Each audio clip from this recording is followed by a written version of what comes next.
welcome to the stream. Happy Sunday. Howdy. Howdy and good morning. Ugh. Hi, everybody.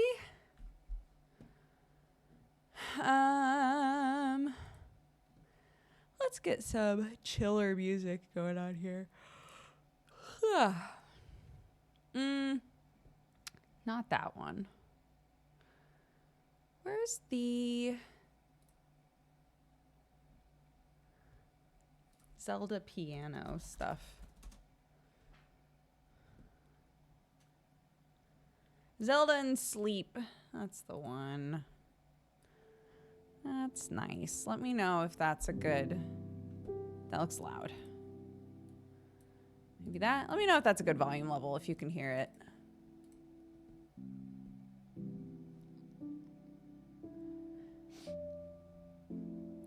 Hello, everybody. How's it going? I have, like, Alice from Twilight hair today, and I've just decided to accept it. I've decided it's just part of who I am today, I guess. It's funny because I was just watching a video where someone was going through all the Twilight videos and whether or not the main actors were wearing wigs in each movie. Alice wore a wig in like every single movie. And they all looked very good. They're like, I don't know what this actress did to get the best wigs in the franchise, but whatever.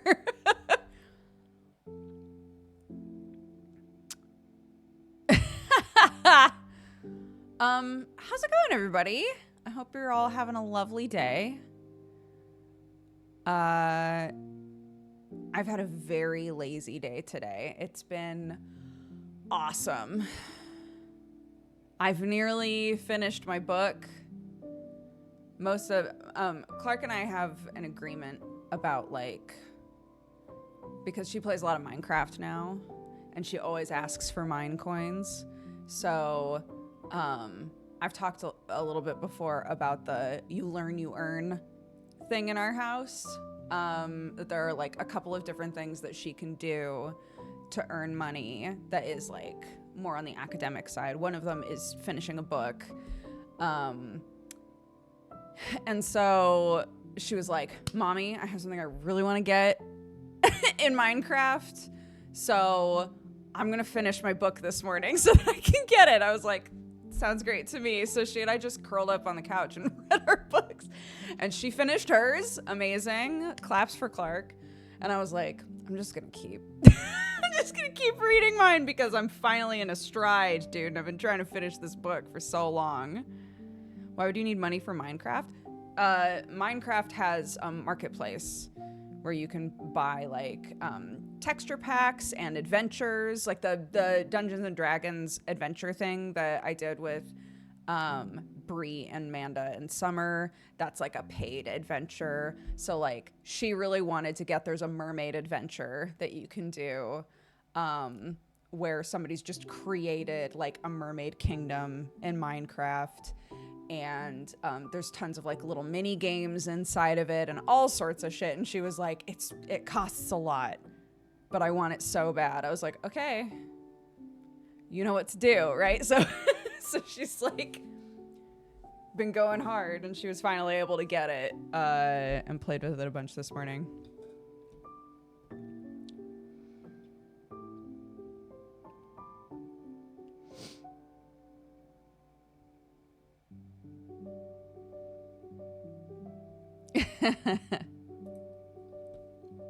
Yeah, if you're not playing it on PC where you can just like download mods.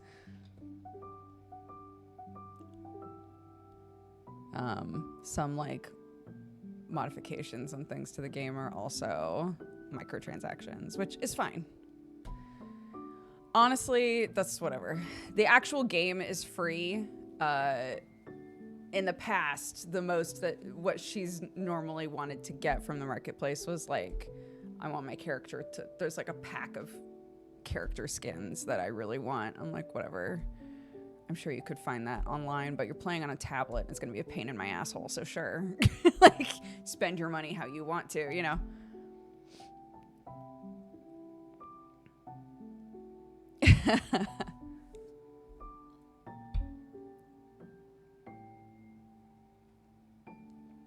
But yeah.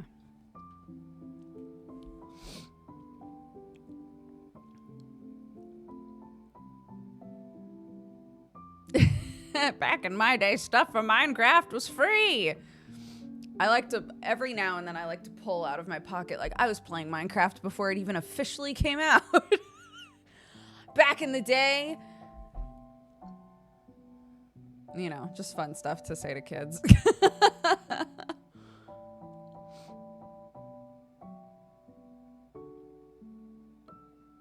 But yeah, it's been a nice, I played Minecraft by candlelight. Yeah,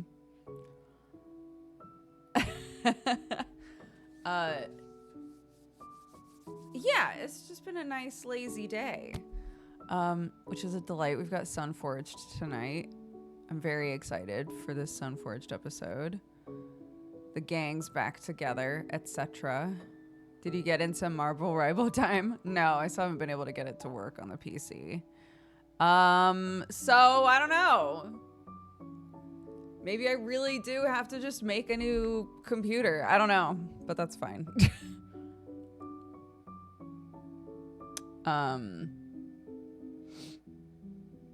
We've been talking about making a family PC.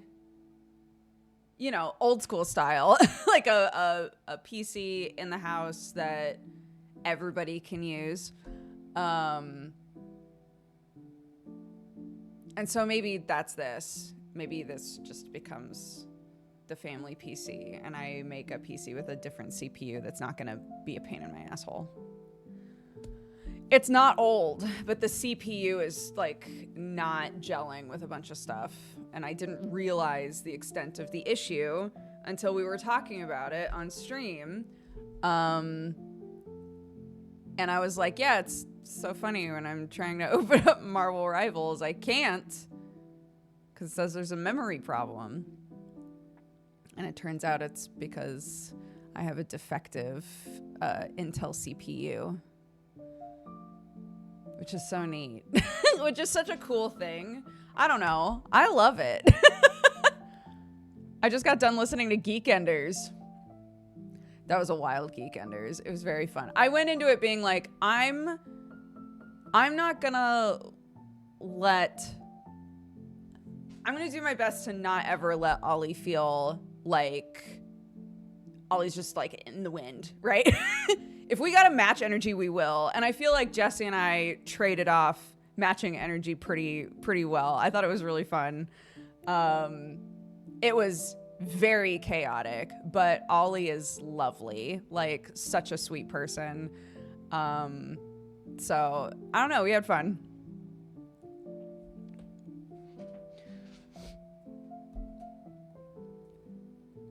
Yeah.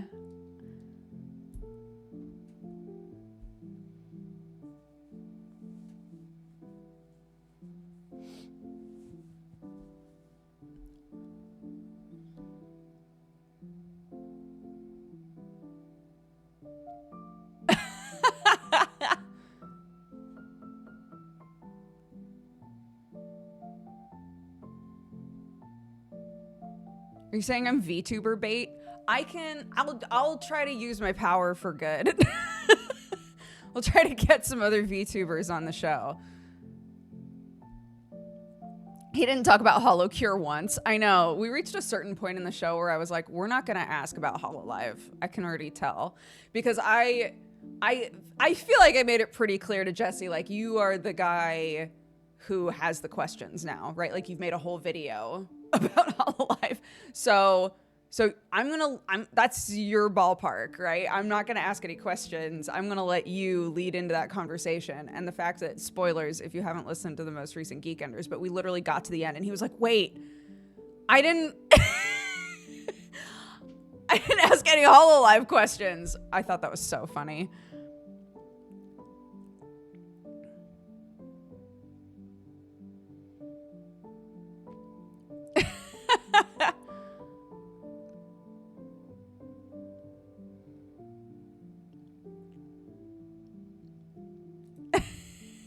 Yeah.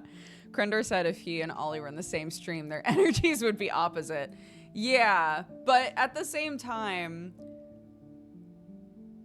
the energy that they both bring is a unapologetically themselves sort of energy. So in that way, they're kind of the same, you know, in a weird way.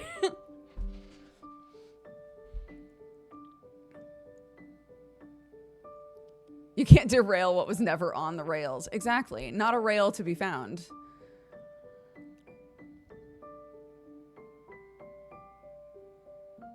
Also cute hair. Thank you. I was talking about it when we first started because I basically washed my, it's very windy here. I basically washed my hair and then went, fuck, we're out of dog food. So I said to my kiddo, like, let's go to the store. And the second I walked outside, I was like, well, I guess how my hair is going to look today is based on the wind patterns. And by the time I got back to the house, I was like, ooh. So I said I have Alice from Twilight hair today. Well done, wind. Well done, wind. Crushed it. Yeah.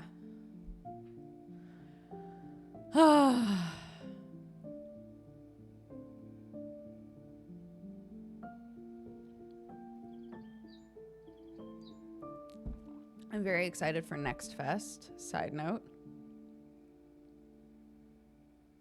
Oh. I got a purchase receipt and I was like, for what? And then I figured it out. Meg Ryan from the hit movie You've Got Mail.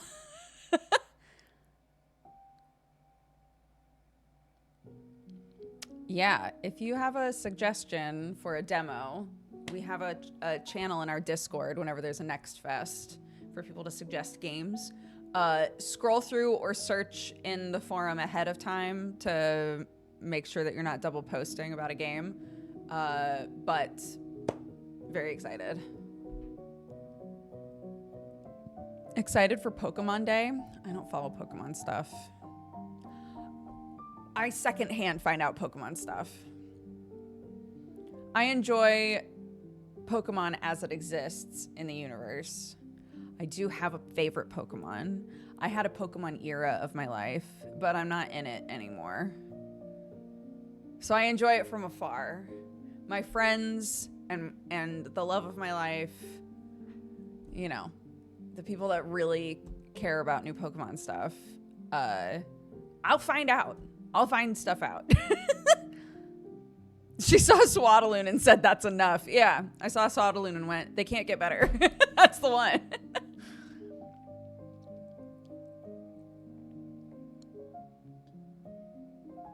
Variant Swaddaloon might reel you back.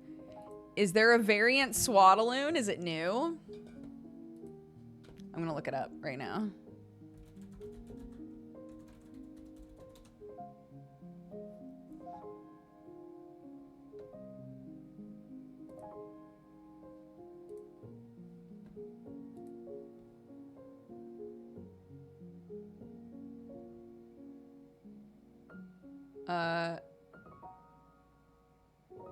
I see people making fake ones.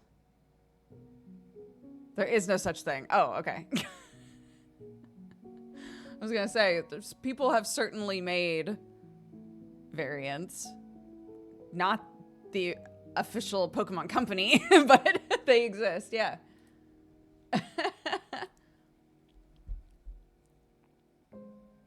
Your kid must have gotten a lot of exposure to Pokemon through friends. What do you mean? She's 6. And none of these kids know how to play Pokemon yet. They know that certain Pokemon exist. Clark has watched some episodes of Pokemon with her dad. But that's about it. It's really popular is all. It's not really popular in that age range. Like, they think the characters are cute, but the concept of it as a game or interest in the game it doesn't really exist yet because it's not the sort of game that conceptually is accessible for that age range. So like my kid loves a Pikachu plushie for sure. Big fan of those. But that's about where it ends, you know.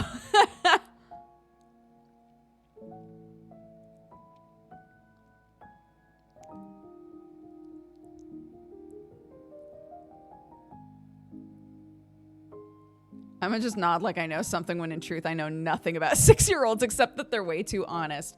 So in terms of video games, clearly it's a kid by kid basis, but at this point there are still lots of kids that Clark goes to school with who have never played a video game before. Clark is pretty advanced in her understanding of how different types of games work because she has us, right? But she still struggles quite a bit. She's 6. She struggles quite a bit with like anything that requires like foresight, right? Like thinking about what to do, any sort of tactical understanding, right? A game that's like you have a monster and you need to fight against other monsters. She would probably do that like early JRPG thing where she just hits the fight button over and over again because she's not really sure how to figure out what makes the most sense to do in the moment, right? But in terms of controls, she's got a pretty good idea of different controls because we've exposed her to different types of games. But for her friends, a lot of them either don't play games at all or have only played Minecraft. Or, you know, like some sort of ABC 1, 2, 3 sort of stuff on tablets.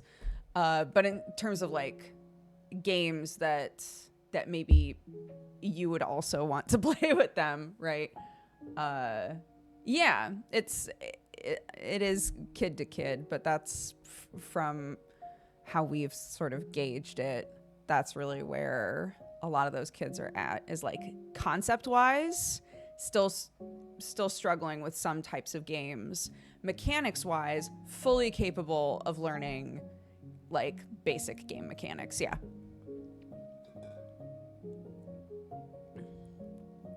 So like, I'm sure you get the concept, but I'm going to give you an example anyway. We got the new Zelda game where you play as Zelda. And my kid was so excited about this and is able to play the game, but really struggles with the puzzle element of the game. So she can figure out really simple puzzles, but stuff that requires like a few steps of thinking is hard, right? So there were a couple of puzzles that I did for her that for me were like, oh yeah, you do this, this, this. And she was like, oh my God, Mommy, you're so good at these games. I was like, thank you. You know.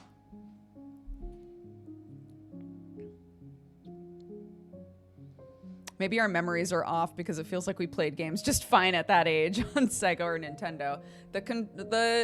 The controllers and the controls in general were more simple. A lot of them were platformers, weren't they? But also, for me at least, my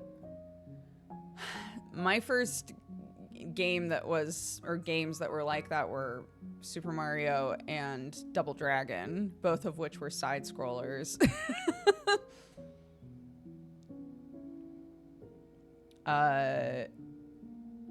And I played those with my brother.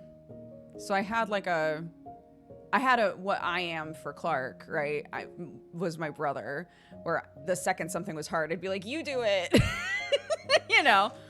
And like sometimes she'll be doing something in a game and be like, Mommy, can you do it, please? And I have to remind myself, like, I basically made my brother play all of Donkey Kong for me because I wanted to say that I was playing it, but I wasn't really, you know?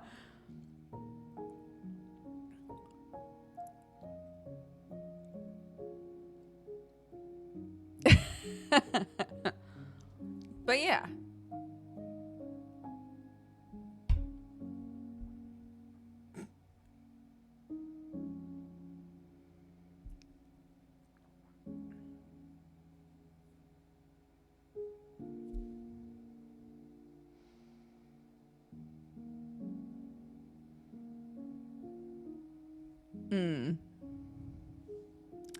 Yeah, I don't know how old I was, but I do know my first game was Tetris. Tetris is another one where the concept is simple and the execution is harder, you know?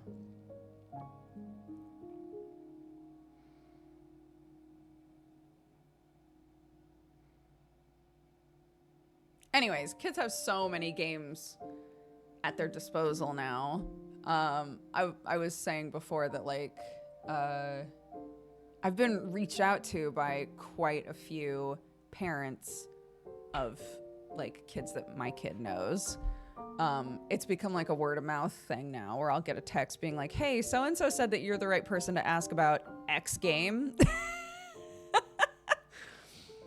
I'll be like, I would love to help you with X game. Normally it's Minecraft. Sometimes it's something else, but a lot of times what parents are more concerned about now is like, is this game safe, right? Like, can I ask you some questions about Roblox? I'm like, yeah, sure. You're not gonna like the answers, but yeah, of course, you know.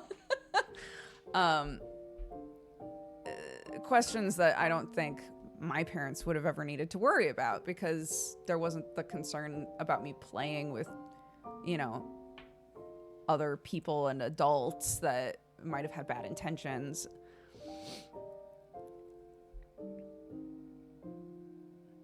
Yeah, I would much rather that they be asking questions than be like, yeah, of course I'll put Roblox on the Switch for you, you know?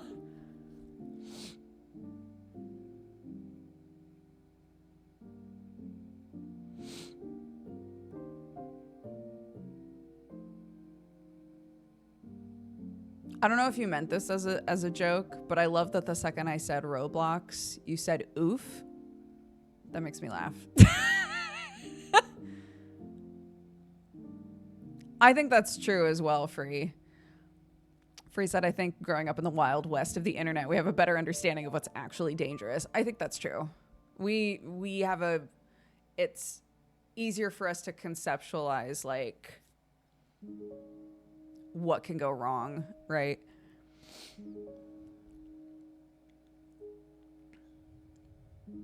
I hope to be that person with both games and books.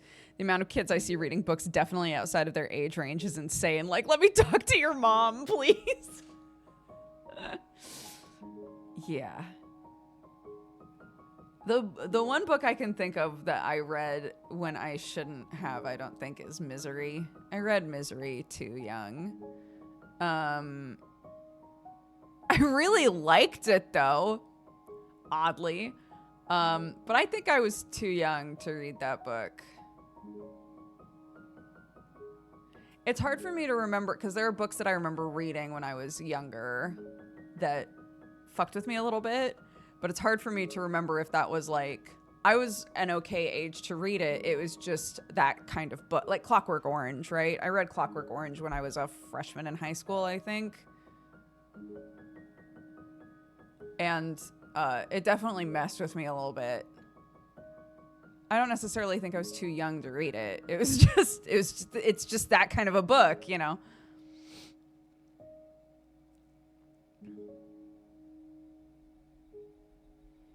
Oh no, I teach in a secondary school and I've seen many copies of ACOTAR and Colleen Hoover. I just want to snatch them right out of their hands. Are you able to, like, I don't know, is it overstepping to like contact a parent and be like, hi, I just want to double check that you know what your child's reading?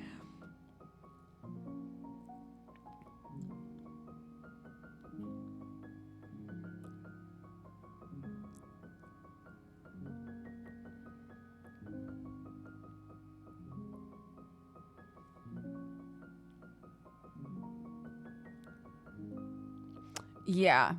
My sister has told me before that, like, that's why she started reading so much is because she would steal my mom's books and she thought that they were way more interesting than her books. Were they the right age range for her? No, but she's, God, I always forget this word. I think it's hyperlexic. She reads insanely fast and she started reading at a really young age. And so yeah, so she just started stealing my mom's books and reading them.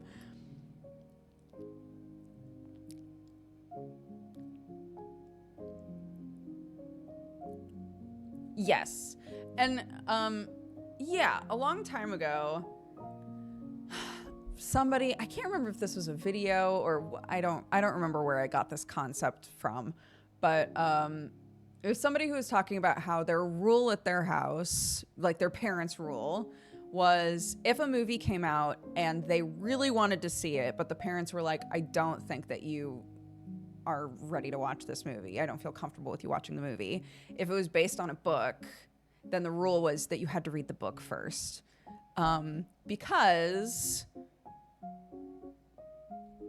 when you read something, you can, like the stuff that's being described, you can only imagine it within the parameters of what's available to your imagination, right?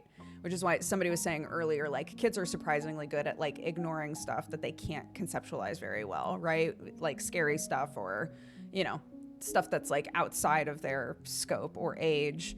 And so if you're reading the book and the book feels like too much, then the movie's definitely going to be too much, because somebody who is older and trained to conceptualize these things and give imagery to these things is going to like go beyond what you were thinking of, right? Which I think is a really interesting rule. I don't think it should apply to everything. Like, if, you know, my teen had come to me being like, hey, I really want to go see 50 Shades of Grey, I wouldn't be like, read the book first, right? Like, it's a case-by-case basis, surely.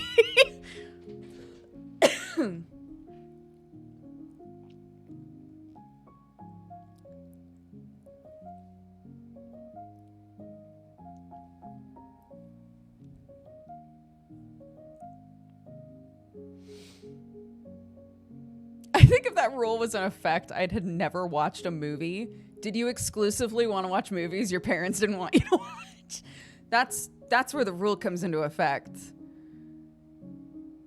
Is if like a movie comes out and a parent or guardian says, I think that's gonna fuck you up, maybe read the book first and make sure that's not too much, because you can always just stop reading a book.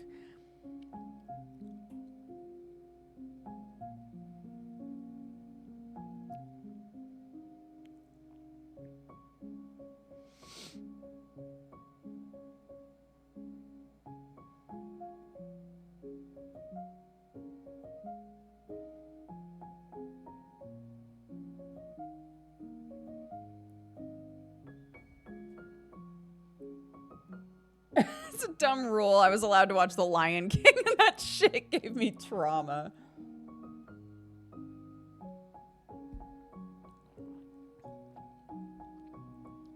Kids get messed up by all kinds of stuff. Michael! Congratulations. What happened to the cage in Dodger's room? I don't need it anymore.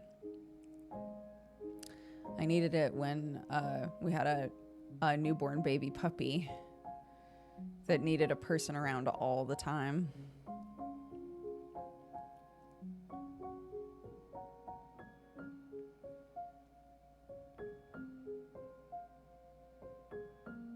How the dog doing? She's walking around a little bit better now. Sam thinks that because she's had persistent leg problems and we've never been able to get like a clear answer about stuff, Sam thinks she's probably just been in pain like her whole life, which breaks my heart if that's true. So he was like, this thing keeps popping up, and you know, dogs are really good at hiding when they're in pain, especially if they want to like play or whatever. So he was like, I get the feeling she's just had like chronic pain in her legs like all the time. And it's just when it gets really bad that we can see it, you know? Which is so sad. So yeah, we're still, even though she's walking around better now, we're still gonna pursue going to a different specialist and getting new x-rays done and all of that, because we're sick of having people look at the legs and be like, looks fine.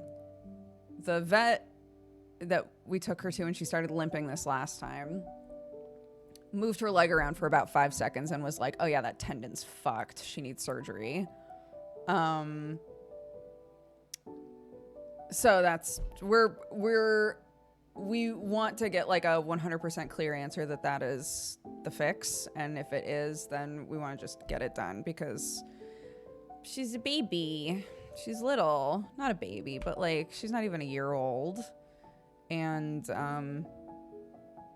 she'll bounce back from it better now than later, you know. Anyways. Dogs are babies for 18 months. Yeah, true.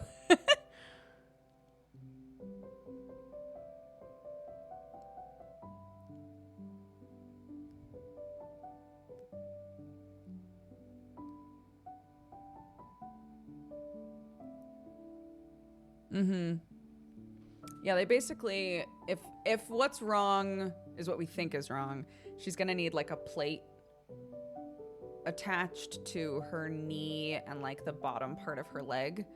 And they said she'll probably need it on both sides eventually. But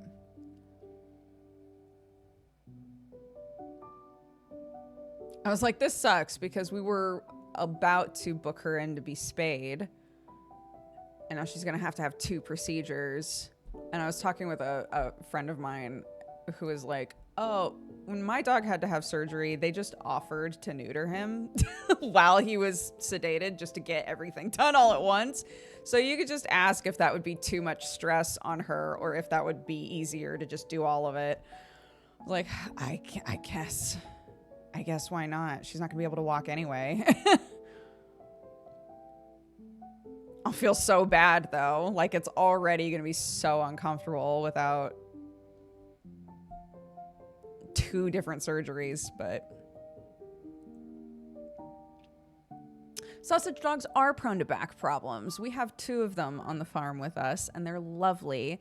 It's really easy to overfeed them. They gain weight really easily, and being even a little bit overweight is dangerous for them because of their backs. So you have to be like really careful about treats and about how much they eat and like all this stuff to make sure that they're at a healthy weight so that their backs are okay.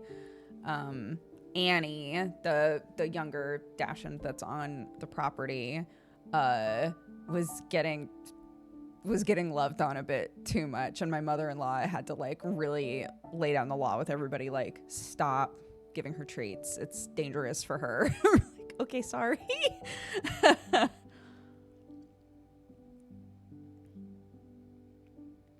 Never heard someone call them sausage dogs before? Yeah. That's well, I was going to say that's an Americanism, but I don't know. I haven't heard anybody here say sausage dogs, but I grew up with the term sausage dogs, so I knew exactly what you were talking about.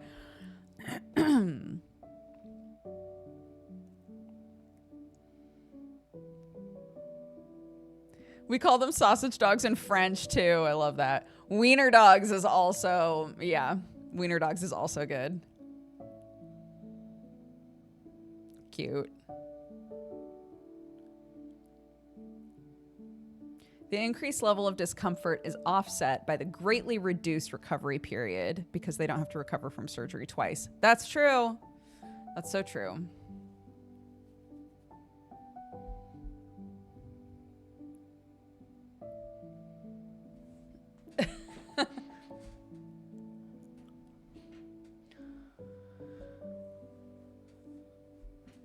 Wiener's just a funny word. It is. I agree.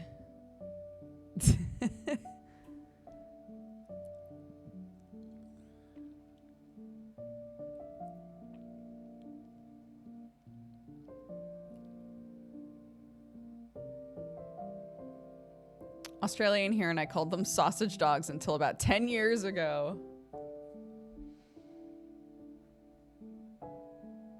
Oops. I hope that Bluey means a whole generation. We'll start calling them long dogs. Cute. I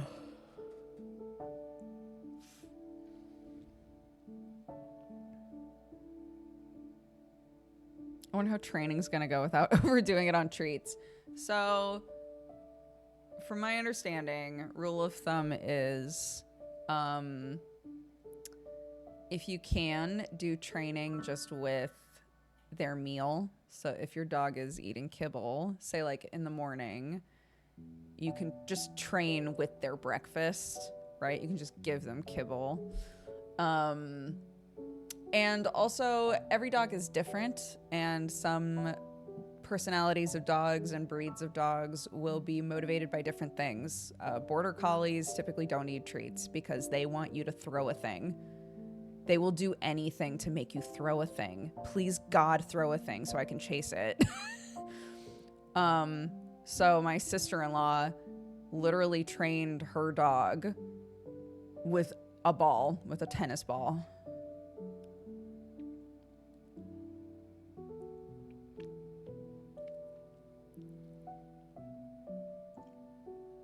So it depends. It depends on the dog.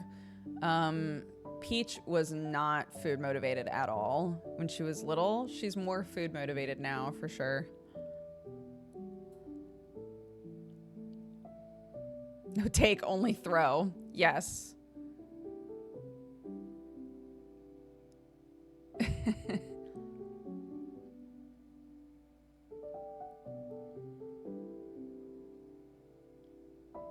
Yeah, she'll bring you a stick, and then you have to say, leave it.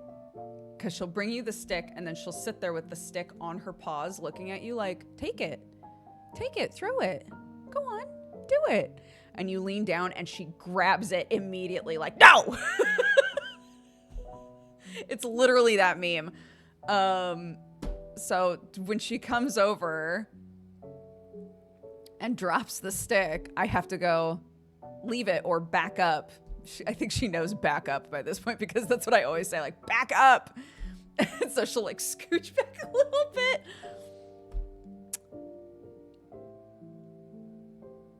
But if Peach is also trying to play fetch, Peach doesn't know any of these things. Peach just knows, take it out of my mouth and throw it, right? So she's kind of, in being in that situation with another dog, has learned, like, drop it and stuff like that. Because normally I'd just say, toy, bring me your toy. And she'll just bring whatever she's been playing with. And I grab it and we, like, play tug. And then she'll let go when she wants me to throw it.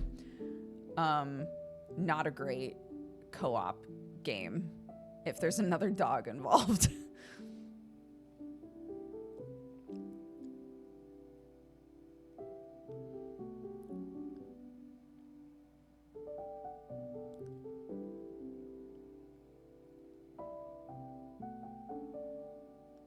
Oh my gosh, backing up a little bit. Back up, back up.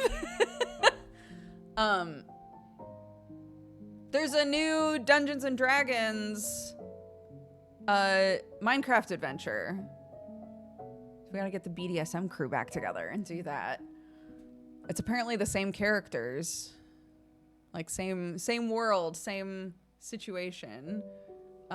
We had a blast with the first one, so I think it would be really fun to do that again. There's been one before, yes. BDSM is Bree, Dodger, Summer, Manda. It turned out that our first initials made the acronym BDSM, so we love a goof. But yeah, there's a Minecraft adventure that's Dungeons and Dragons. And so we did that as a group. It took us, 2 sessions? It wasn't super long. But there's a new one.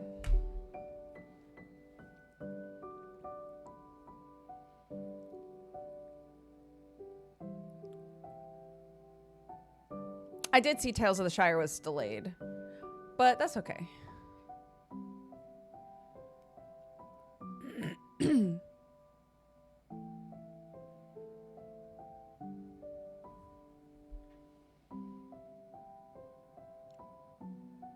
It's been a long time since the last BDSM stream. I know, we keep trying to like get the crew together, but everybody's been very busy. Yeah, time zones also. Normally it's Summer and I like, guys, guys, let's do a thing.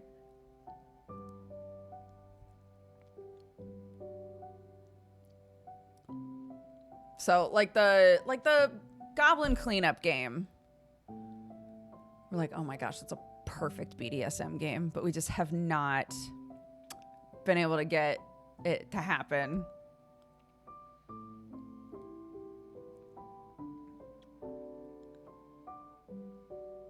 I would say Monster Hunter Wilds would be fun, but I don't think Summer enjoys Monster Hunter.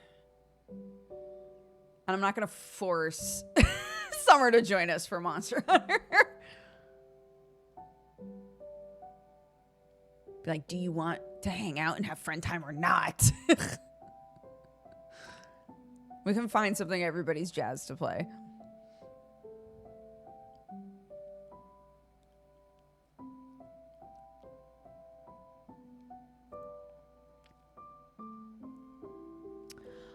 So I have 2 sponsored streams. So Monster Hunter, for their release, is doing like a big promotional thing where they team up a person who plays a lot of Monster Hunter and a person who has never played or has only played a little bit of Monster Hunter.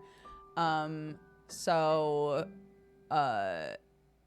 I'm part of that as a baby player. I haven't really played Monster Hunter since Try.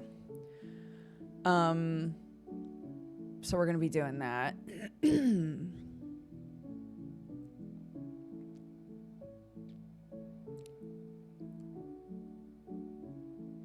Did you ever finish the Until Dawn replay with Sam? No.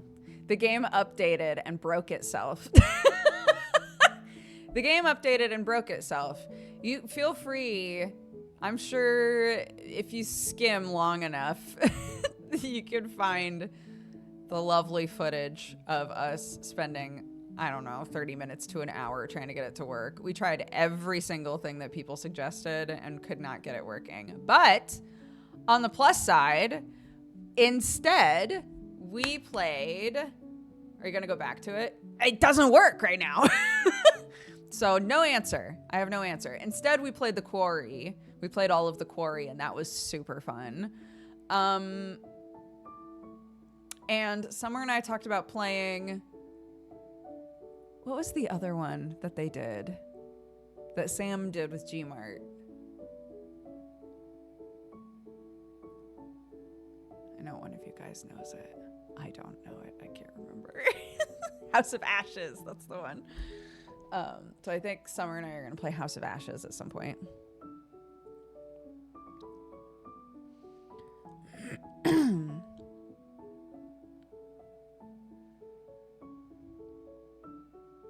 Is there a YouTube video of The Quarry? I have no idea. That was all Sam.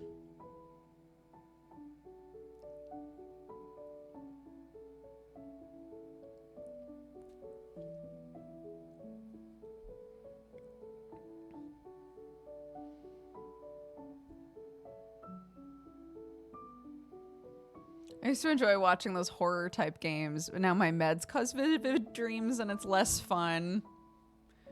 That's understandable.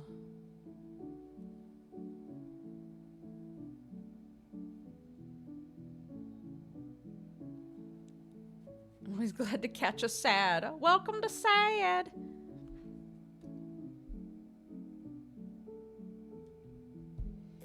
The subathon streams were so long ago now. Sam's model remains a mystery. Yeah, there's a lot of stuff going on the back end with that, but yeah. You will see it. He showed a preview of it, didn't he?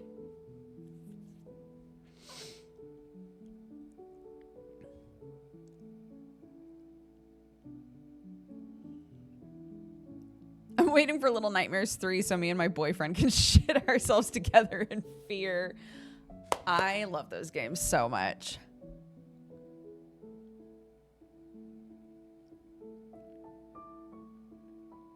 The head was rigged in time for a preview. Yeah. The head rigging looked so good.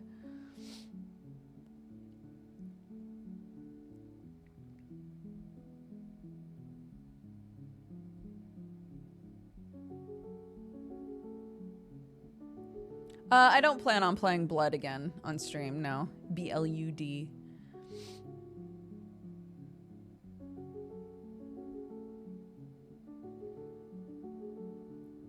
Yeah. I keep messing around with mine. Sorry, my model. It's fun. It's fun. It moves around so differently from our little mushy that it's like jarring for me. It's like hard for me to get used to, but I'm adjusting stuff as I go. How's Duke's 3.0 coming along? The new model's done. It's done. I just have to get everything else like ready to go.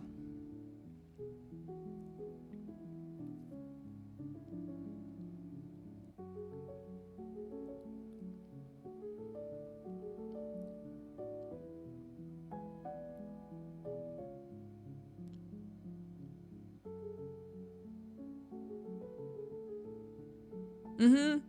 Yeah, I'm trying to debut properly. So we're aiming for end of April because that's around the time that I started using the little mushy. So it'll be like a year since I started VTubing.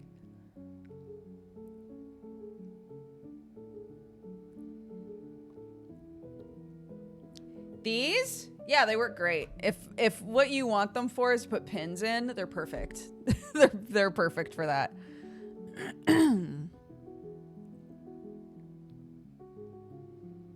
I agree. I think Ollie was a great guest. We had a lot of fun.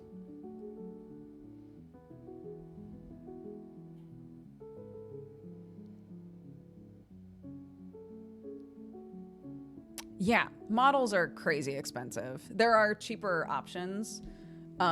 Mushy, the little one that I've been using, was a what's called a Your Character Here model. So the base model was already made, and the artist, Noi, put Mushy's features on the base model. So it was much cheaper than like a from scratch model. Yeah, there's lots of options there. No matter what, you have to spend some money. There are some people who will occasionally make a model and be like, I just made this for fun, have it for free, you know, or they'll put it up on like Coffee or something and say, feel free to donate for it, but technically it's free. But yeah, if you want like a bespoke ground up model, yeah, it's in the thousands. It's a lot.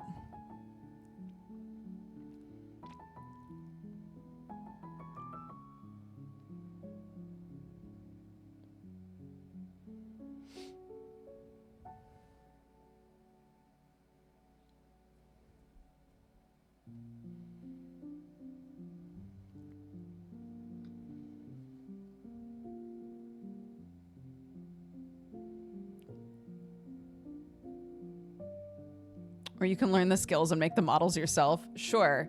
Time is money. Keep that in mind. It is not an easy thing to learn how to do.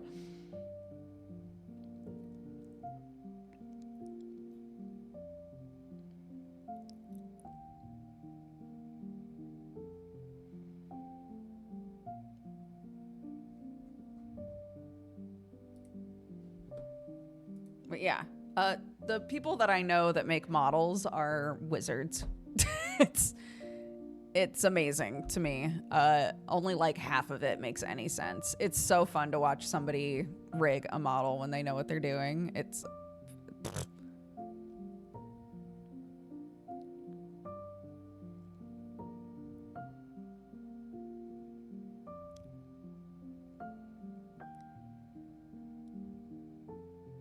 But yeah, like, way back in the day when Kelly was showing us like Blender basics, and she was explaining the only reason that she learned how to use Blender was because she got really interested in like VR chat and wanted to kit bash and like figure out how to make something that was like kind of unique to her. and just like smushed models together and just had to teach herself how to do it, right?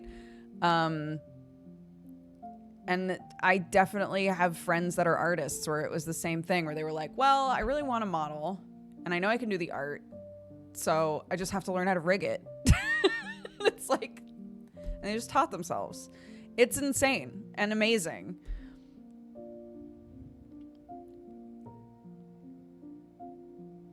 When you do get your model, will you release a character sheet so fan artists can get the details right? That's a good idea. We made, I think Roxo tweeted it out. There's a sheet that got made. It's not like a full 360. I should probably get something like that done. But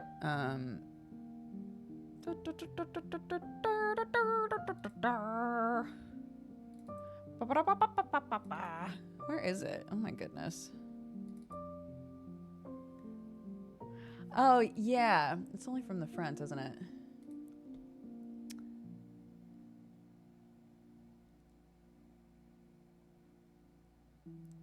VR chat sparked a lot of 3D artists, for sure.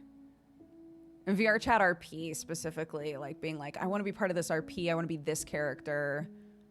I guess I'll just take a pre-made model and adjust it until it's the character I want it to be, right? And then that turning into like, well, but I really want to add this, or, oh, but I wish that like the face was a little bit different. I guess I'll learn how to change the face or like build a face from the ground up, right? Like you just slowly, okay. It's the same sort of concept as there are a lot of art teachers who will say, just keep drawing whatever you want to draw, right? Like, yeah, you can go out and like find things to draw so that you're, you know, drawing unique stuff all the time. But like one of the best ways to learn is to just keep drawing what you want to draw, because you'll naturally start to go, but I really want to draw this in this way and I don't know how to do that. Or I really want to draw this with this thing and I don't know how to draw the thing. So I'll just figure out how to draw the thing, right? Like you naturally, if you're having fun with it and you're doing the sort of art that makes you happy and excited,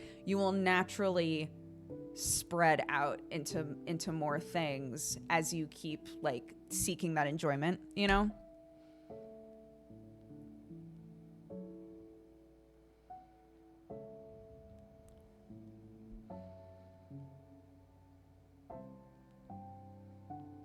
The VR chat stream world is wild. It is. Yeah, this was what Roxo made as like a sheet. But but you're absolutely right. It's not a 360, and I should probably get something like that made. Yeah, that's what the new model looks like. And again, to anybody who's like, but I love the Little Mushy. I'm sad that Little Mushy's going away. Little Mushy's not going away. I still love that model. I will still use it. Just within like, you know, the fun lore context of the character. It's built in to be able to get bigger or smaller or whatever one we want to use that day, you know.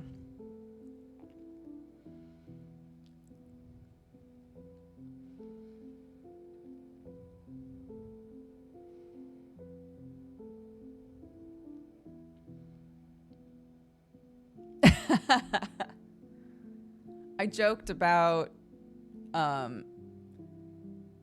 getting a version of the Little Mushy that's for my kid, because my kid loves the models. She thinks they're so fun.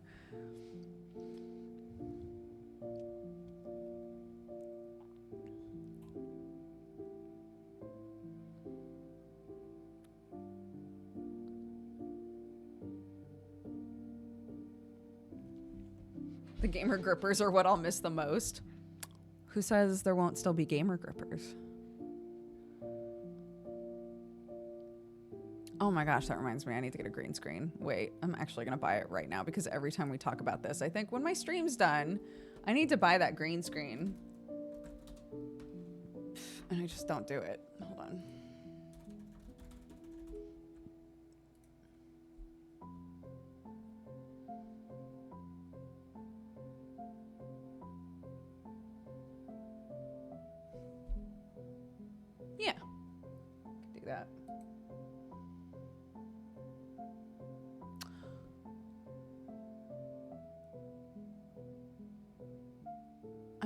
am I gonna have to cut holes in this? Yeah.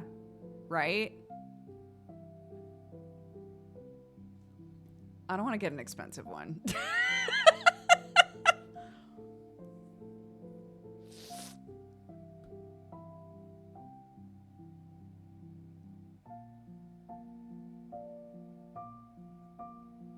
I'm gonna leave this up.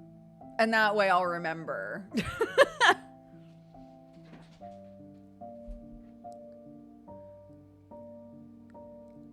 Surely you can wrap or drape it.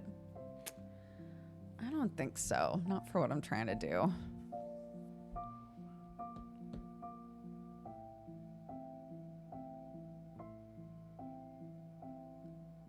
Can't you claim a green screen as a business expense? It doesn't mean that I want to buy the $250 green screen if I'm going to cut holes in it.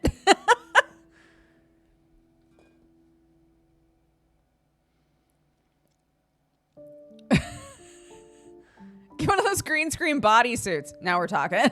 Here we go. Here we go. A really expensive goof. Mm-hmm. Sometimes it's fine. Sometimes an expensive goof is all right.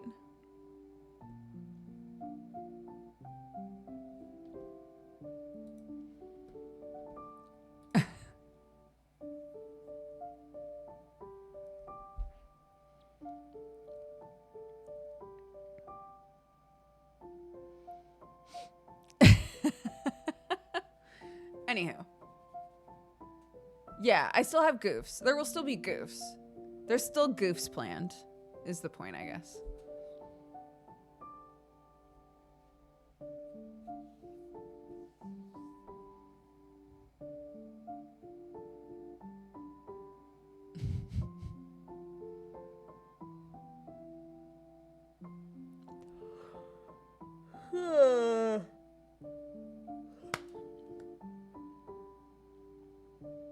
Eyebrow wiggle. Oh, goodness.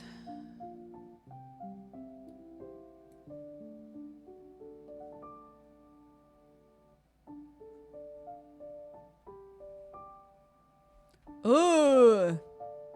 I don't know how I feel about that Hat Films emote. When's the Hat Films collab? Ask them, dude.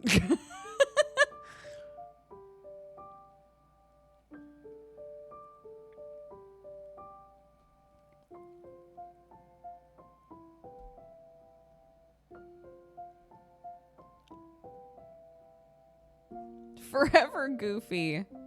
Forever goofy. Indeed. Ugh. Yo, people that use soundboards for their streams go so hard with them.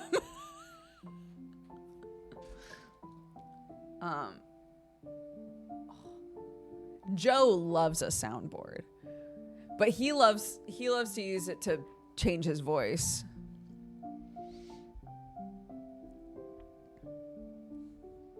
They're making a new LARP. I think they're busy. And why are you asking when I'm going to collab with them? They're busy. They're LARPing.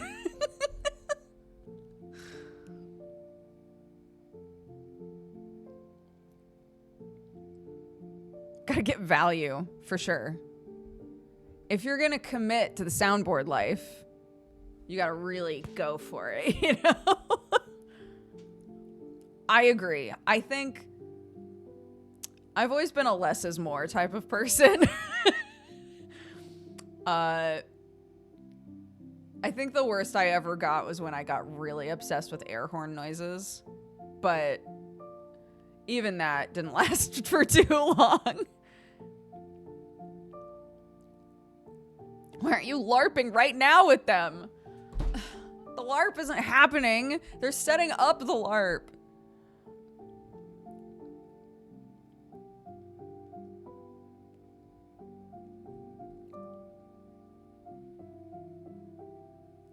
Oh, thank you. I've been following since TGS podcast. You're one of my rocks in the internet rapids. Love the new hair. Thank you. It got styled by the wind today.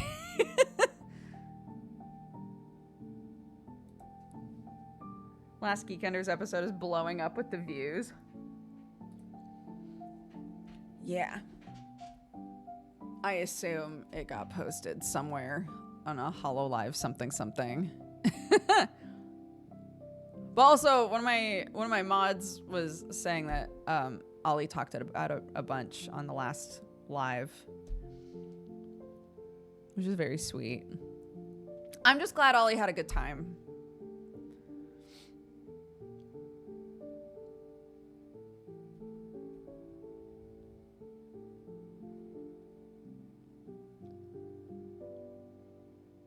Tattoo time. Look, the views have to be consistent. Jesse said that. It can't be just one episode that hits high views. It has to be consistent viewership.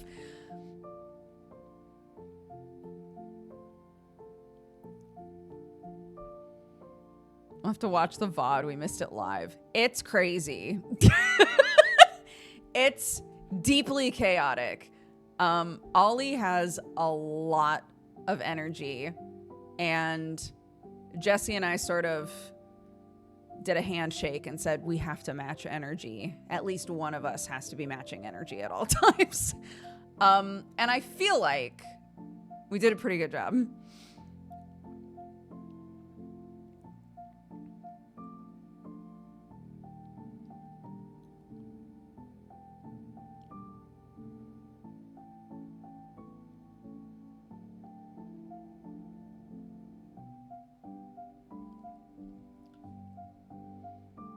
Geek Enders, the chaotic neutral of podcasts. You say that like you and Jesse aren't naturally chaotic together. I feel like it's different though. It's like what we were talking about at the start of the stream, right? Ollie chaos is different from Krendor chaos. They are both chaos. But the energy's different, you know?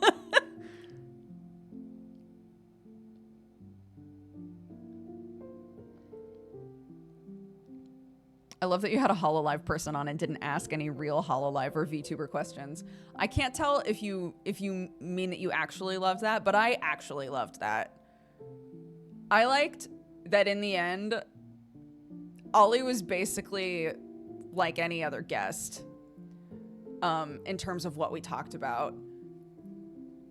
And like we said, we can always invite Ollie back for another episode. And hopefully get a yes. No pressure. And actually ask those questions. But you know, we've had a few VTubers on now. Summer took the bullet as like our first VTuber guest and was willing to just answer a bunch of questions about VTubing, which was great, and I will always appreciate that. But, you know, the more VTubers that we have on, hopefully, it already feels like, even with Ollie on, it feels like we have less of the, like, ew VTubers, you know, like we don't really get that very much anymore, and we've only had, what, 3 VTubers on? So the more that we have on, the more it'll just be like, it's just another guest, which I think is ideal.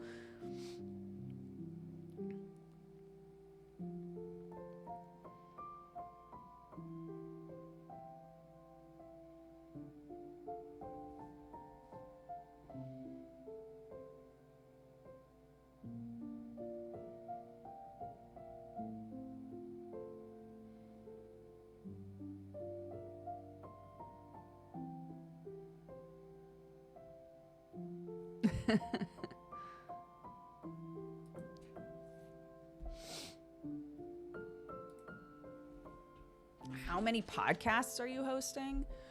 I feel like I used to do a bunch, but now it's Geek Enders and Anime Cult. Anime Cult's only been around for a few episodes. But that one's been fun. And I didn't know Indy before we started doing Anime Cult, and he's great. He's such a chill dude, like super fun to hang out with, so.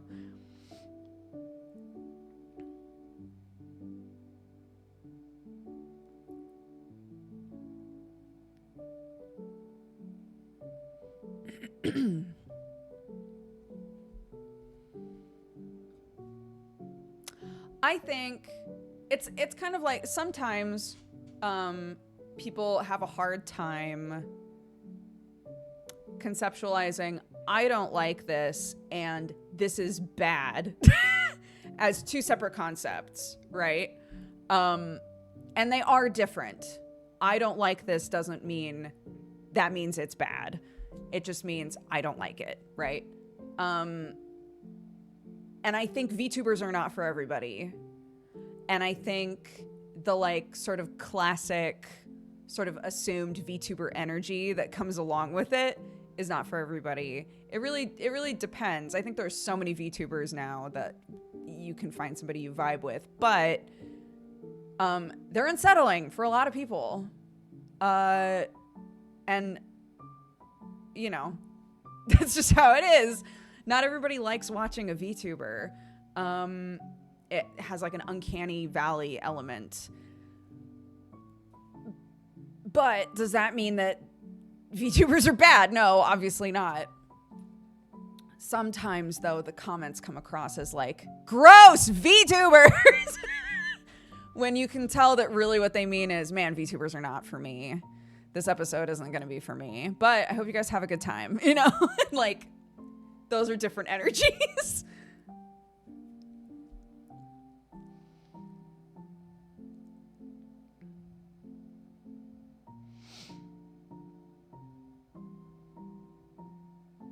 I do think your mushy eyes are a little creepy. That's okay. I know.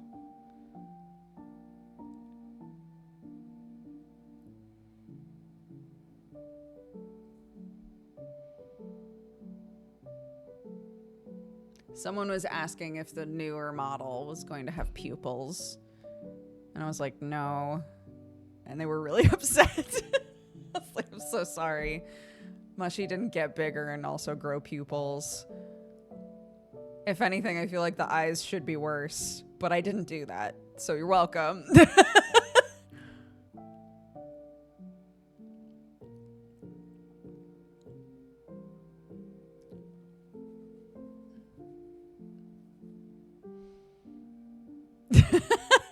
Yeah. New model to fit more googly mooglies. Bro,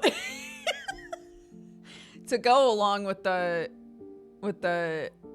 gamer grippers. So I've been trying to figure out, I really like the way that we've sort of naturally blended like actual pictures and imagery, like, you know, like 3D stuff with 2D drawn stuff. I think it's a really cool vibe. Like the background, right? Like this picture, that's my office, but with stuff drawn on top of it, right? And I just think that that's really cool. And so I was thinking, and I'm not going to do this. I just want you to know I'm not going to do this because so many people would nope out immediately. But I was like, wouldn't it, how crazy would it be if once the mushy was bigger, the googly moogly redeem instead just made real ass eyeballs show up. So the like mushroom cap is just covered in actual eyeballs, and like actual eyeballs pop up over the face. I would love that, but I know now from talking with people that would be so fucking unsettling for a lot of people. So yeah, I would have to have a constant trigger warning eyeballs on my stream.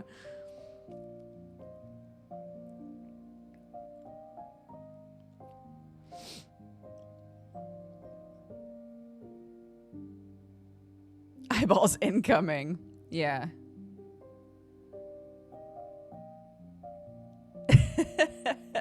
When I was making Moral initially, my VR chat character, that's where the eyeballs on the mushroom cap came from. That was a thing that happened to Moral. And the way that we wound up doing it was really subtle. Most people couldn't tell that they were eyeballs, and I think that helped. I think that there are ways to figure out how to like incorporate weird body horror stuff without it sending immediate alarm bells, you know? Real ass eyeballs are not subtle.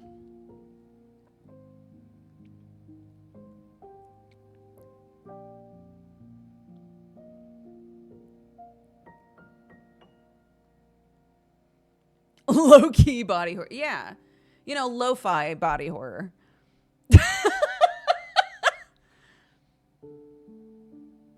Yeah.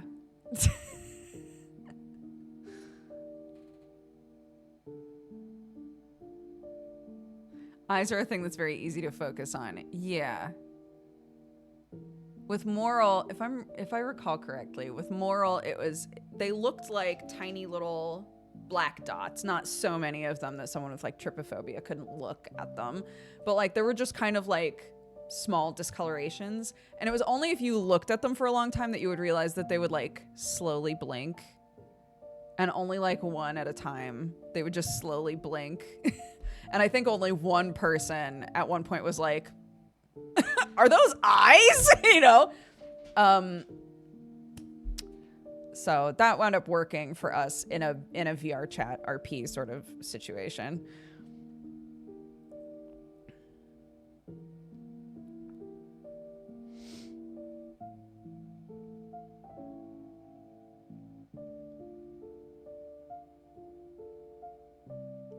Yeah. I showed my kid the Thin Man from, wasn't he called the Thin Man in Pan's Labyrinth? This guy? I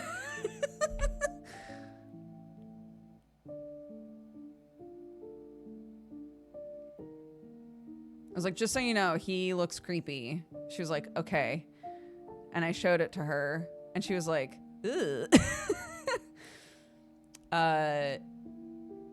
And then I showed her, because I found it ahead of time so that I could immediately show her the picture of the guy getting the makeup put on. So she could see he's like wearing a green screen outfit, like underneath all the latex and stuff. I was like, and this is him getting it put on. And she was like, oh, interesting, you know?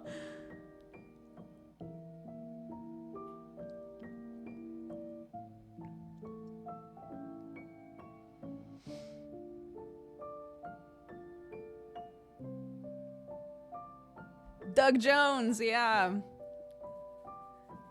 The boy, Doug Jones.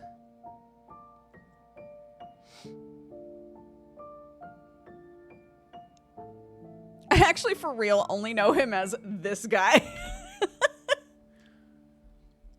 Yeah, The Labyrinth and Pan's Labyrinth are different movies. With different weird creatures in them. One of them is legitimately a spoopy film, though.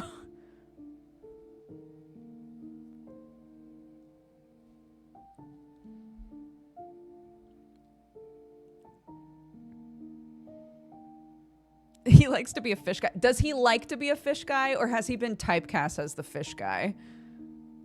He's been two fish guys.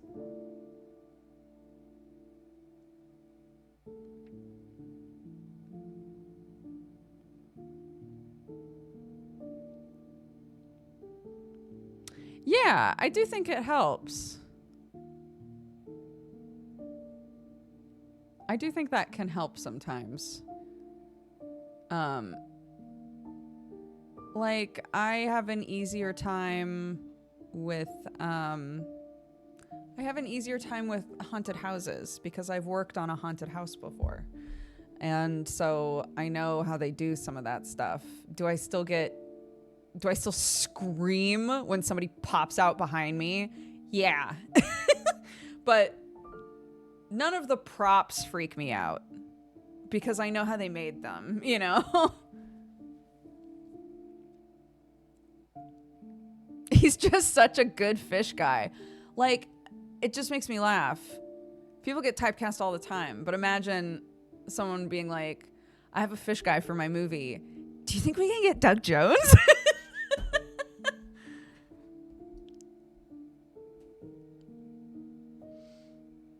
Is this what I think it is? No. 'Tis my father-in-law going golfing.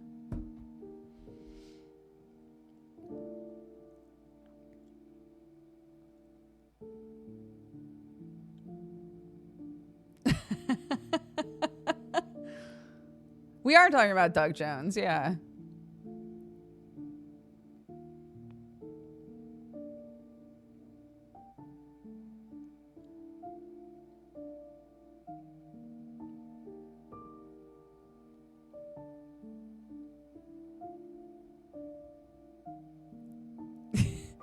You know what's funny is I still have not watched Shape of Water.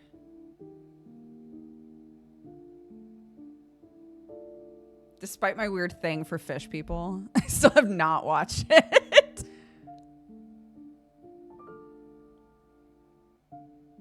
A crime. Don't. Come on now. One of you even sent me the movie. I haven't watched it. It's a great fish guy movie.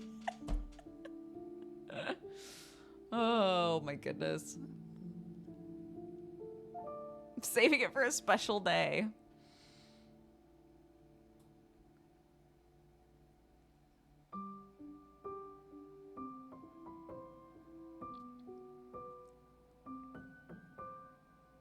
Doug Jones for a Harold Halibut remake. Remake? How about just the movie? Harold Halibut the movie? I'd watch that.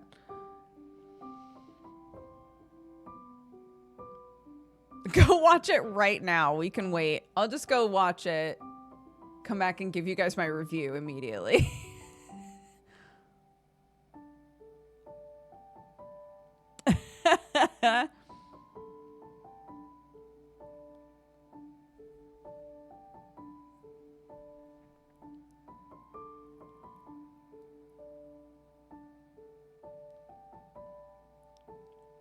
You joke, but I know people would be here. I know you guys well enough now that if I was like, I'm gonna peace out for 2 hours and watch a movie and then I'll come back and give you my thoughts, a bunch of you guys would still be here. Like, go on. How did you feel? Ironically, leave fishing on.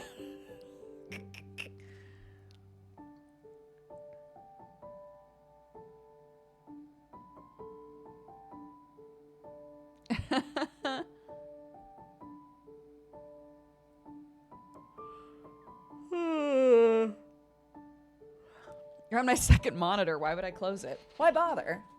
Right?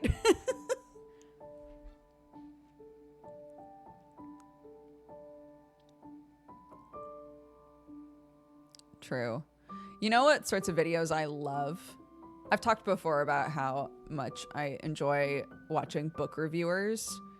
I've been reading so many more books this year, but like even when I'm in a real book slump and I'm not reading anything at all, I still love watching people talk about books that they've read. And my favorite ones are the like read along with me's, because you don't literally read along with them. They read a bit and then check in with you to be like, okay, this is what just happened. And then they read a bit more and check in with you again. I love that shit so much because it's one of my favorite things that I do, which is like, let me try to badly summarize what's happened so far.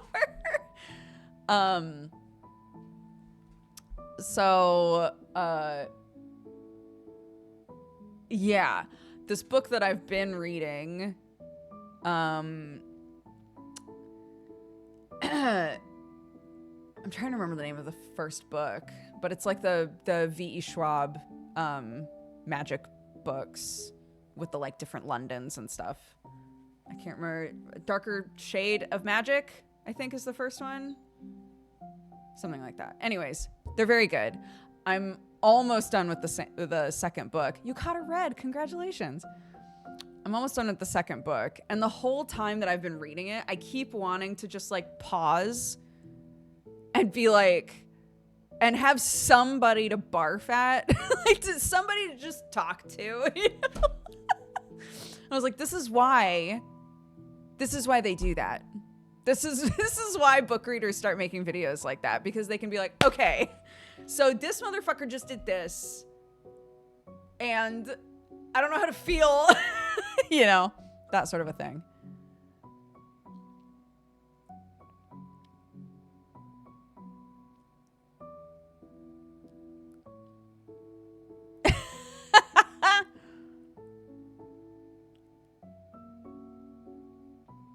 Positive side of all the depressing news from around the world lately is it's given me a reason to put down social media and become a book reader, and now I'm hooked.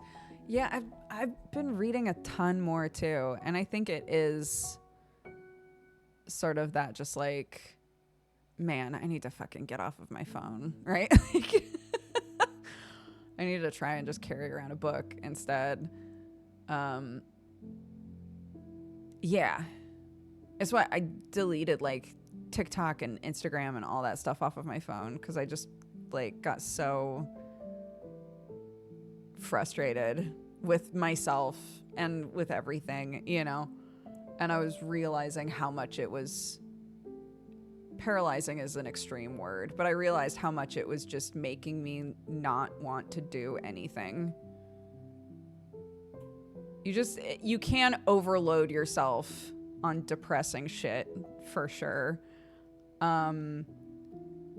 I reached this point where I was like, I have another human to take care of, right? Like I need to like reclaim a little joy here and stop just getting sucked into everything. So I just deleted it all. And then, you know, what happened is I left YouTube on my phone because I was like, well, I just use that to watch actual YouTube videos. But it's almost like it figured out what I was doing. And the next time I opened up YouTube, it was like, would you like to watch a reel or two? And I was like, son of a bitch, leave me alone.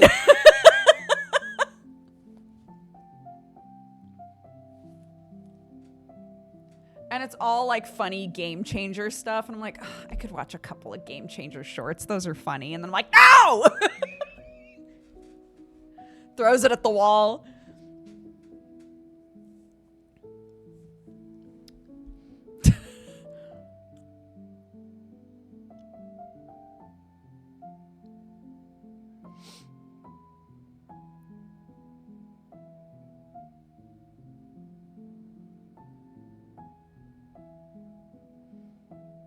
Yeah.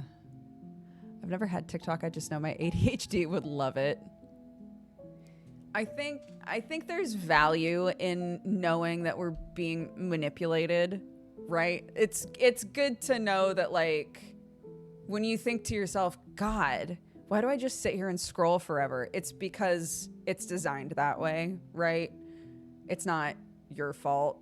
It's the system knowing how to make your brain want to do that, right?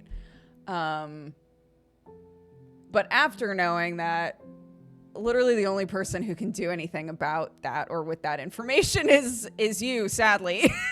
is sadly us. That's the part that sucks, is sitting there like, man, I just wasted so much time. And I do want to be clear. I don't think there's anything wrong with like ingesting a bunch of media, right? It's if you feel like you have no control over it, that's when it feels concerning to me. Is when I would look at the clock and be like, what the fuck happened? Right? Like, I hated that. I really, really hated that. I want to like sit and just watch funny shit or not funny shit because I've chosen to do that, not because I'm on muscle memory and then I get trapped, right? They're different. They're separate things. So I feel like deleting stuff was kind of the first step to more purposefully seeking out watching a thing, you know?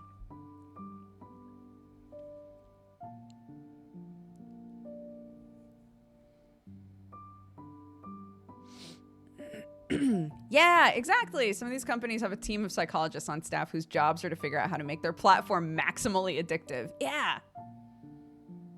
They know the way that our brains work better than we do. So when it comes to like, just like, how do we keep you here? How do we keep you scrolling, right? Yeah. Did you at least enjoy The Girl Who Chops Wood? I do enjoy The Girl Who Chops Wood, yeah.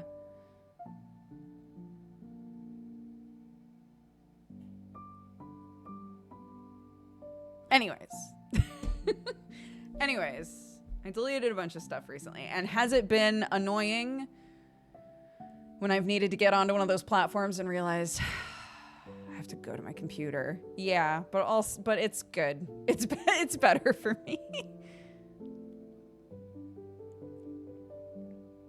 How am I supposed to stop scrolling when the algorithm keeps showing me hot goth people? That's so fair. That's really valid. This? It's the Cult of the Lamb record, yeah.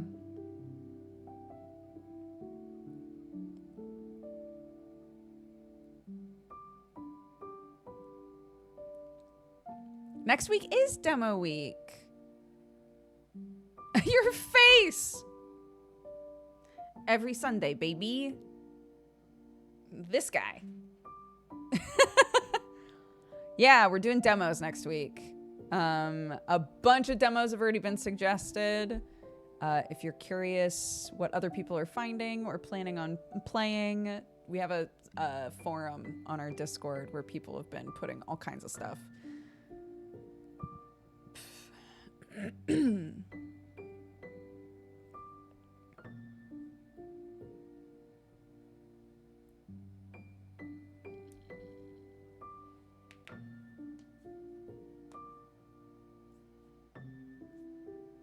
It's barely changed since that photo when you're about 2 feet shorter than a line of other YouTubers.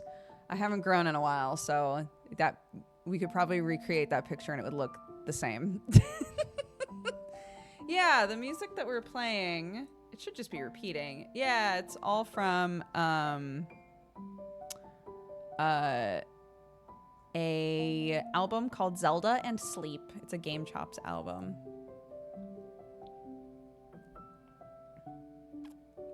How's Sherlock? He's okay. He's slowing down. He's slowing down. I'm mentally preparing. I'm trying not to like preemptively grieve because that seems unfair to the time I have left with him. But he's noticeably slowing down. Yeah. Yeah. Congratulations on your crab.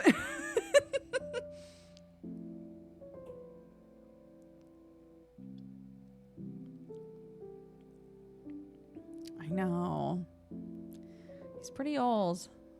He's pretty old, and he's never been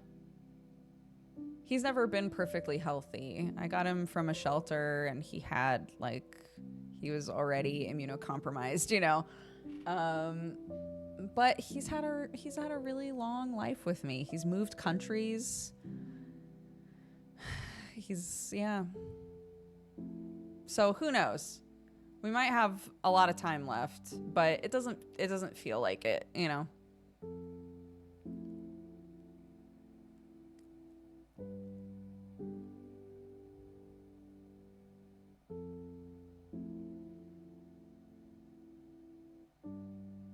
Yeah. He went on like an 11-hour plane flight and was totally fine. At least from what I could tell, neither of those cats seemed nearly shaken up enough for how terrifying that must have been.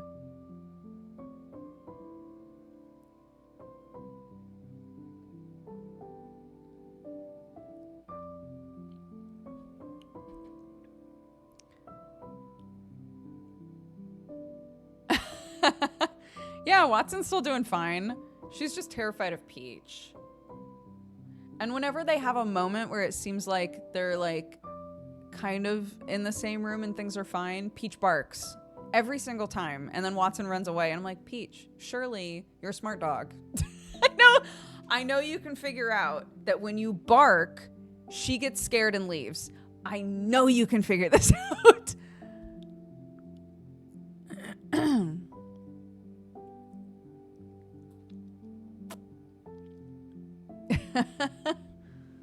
How big is Peach now?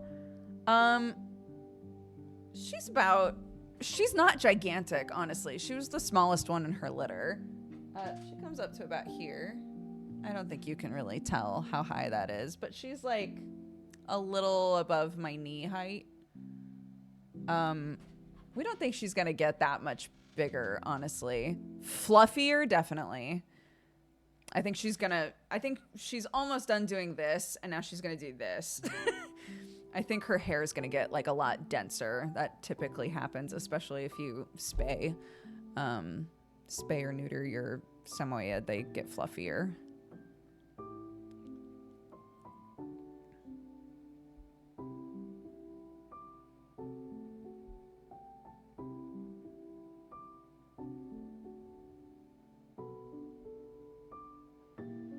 Yeah. Oh my gosh. Clark the other day was like, I'm going to list off my 3 favorite dogs in the whole world. And I was like, okay. She was like, I love Peach. I was like, yeah, I figured Peach was number 1. She was like, I love Nellie. Nellie's my mother-in-law's old Dachshund, who is also not doing super well. I was like, I love Nellie. And I was like, I love Nellie too. And Nellie loves you. And we were, it was cute. And then she was like, and I love Mabel. Mabel's my number 3 favorite dog in the whole world. And Mabel died recently. So it was like, we were both like, oh, Mabel. And then we were both like, oh, Mabel. It's just sad. It is sad because like you want, with any grieving process, you want to be able to talk fondly about that. You don't want to shut that down, obviously, but there's always that moment of like, oh,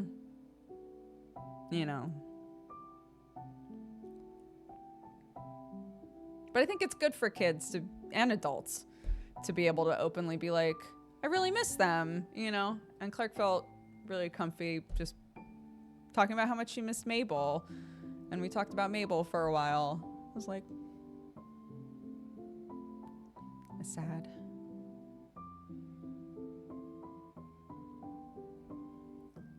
But it did immediately make me go, because we don't know how much longer Nellie's going to be around. We don't know how much longer Sherlock's going to be around. And at this point, Clark's experienced a lot of animals passing away.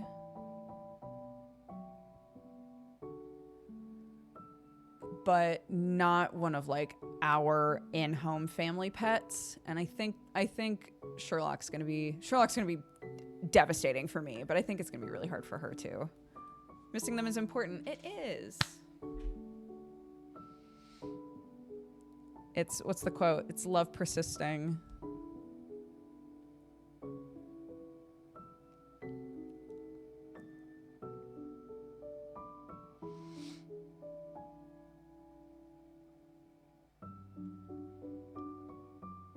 Is her pillbug terrarium still going? No, they all died. I talked about it with chat quite a bit because I was like, I don't understand how they died. I don't know what killed them. We want to try again. We want to try again with the terrarium thing. We talked about doing frogs. We talked about doing a frog thing. I think that would be really fun. But we're gonna need to like research what we need.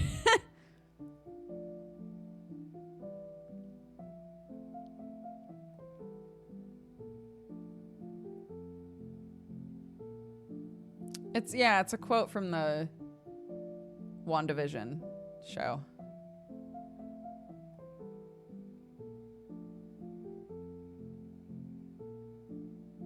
It's like, what is grief but love persisting, or something like that. Just talking about how you miss them because you still love them. right? And it's evidence that you loved them, that feeling.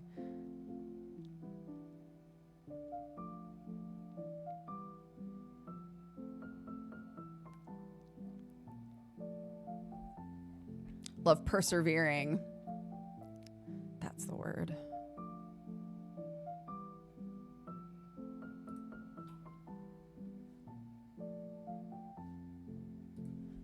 Ugh.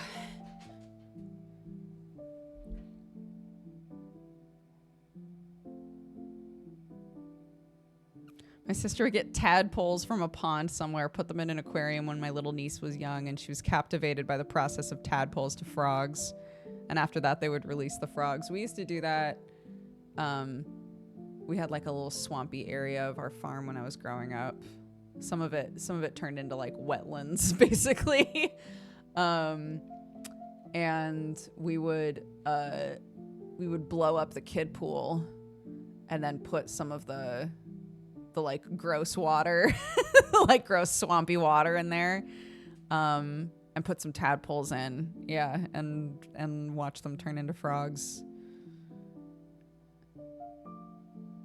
No, blow up, expand it with your air.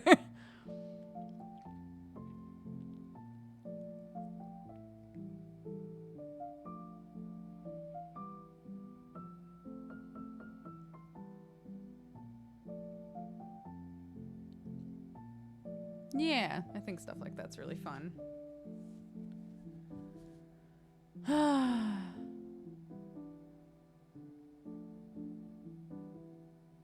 This stream is like chatting with an old friend. That's very sweet.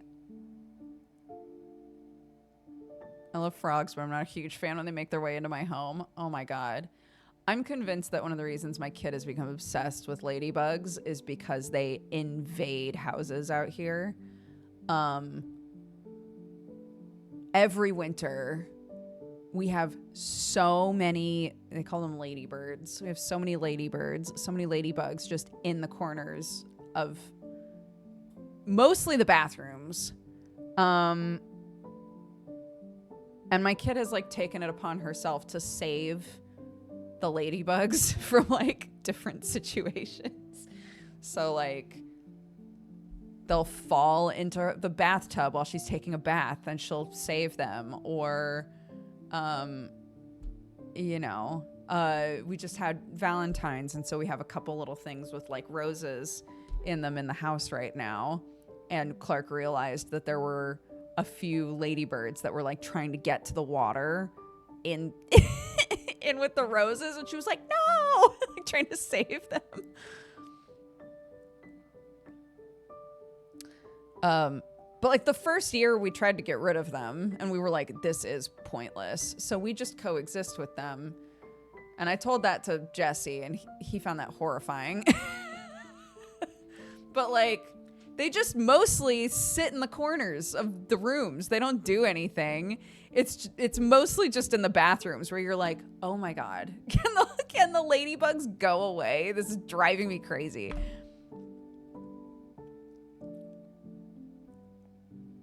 But my kid loves them now. Like, I think she always did, but now she feels like responsible for it.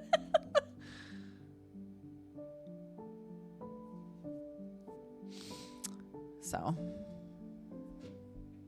could think of worse bugs to invade the house, for sure. In Oregon, where I grew up, we had stink bug season, where our house would just be covered, like one side of the house would be covered in what we called stink bugs. Hated that. Hated that. We had a termite problem for a while in that farmhouse as well. Also hated that. The room that the termites were in, sorry. If you don't want to hear about termites, I'm going to put my finger up. You can mute while my finger's up.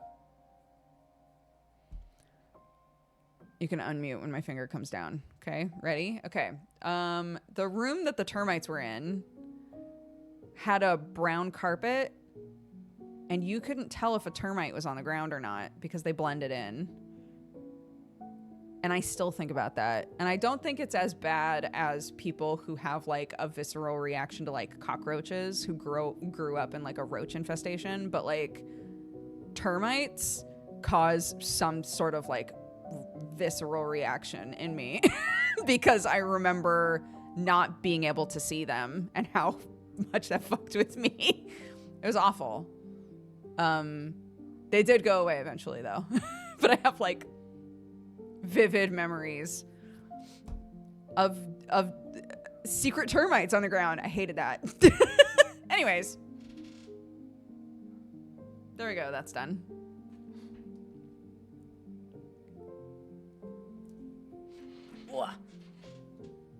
Are they stinky bugs? When you kill them, they smell. Yeah. So if you went up to a wall of stink bugs, you wouldn't smell anything, but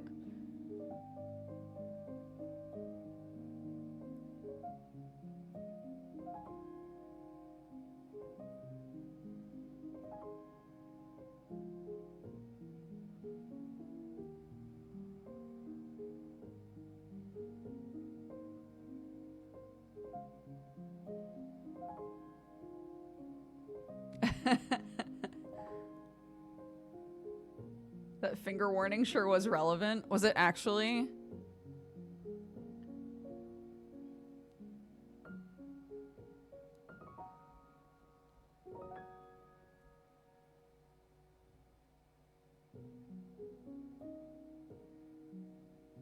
We're supposed to leave possums alone, but they'll scare the bejesus out of you at 2 a.m.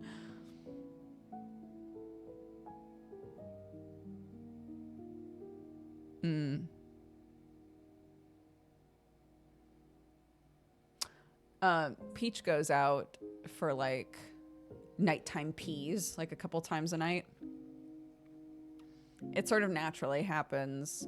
She's fine for the night, but she gets woken up a lot because Sam is coming in and out of the house because he's up all night, you know. So she just naturally has opportunities to be like, oh, I need to pee. I haven't heard a fox in a long time. And I know it's winter, and that's potentially part of it.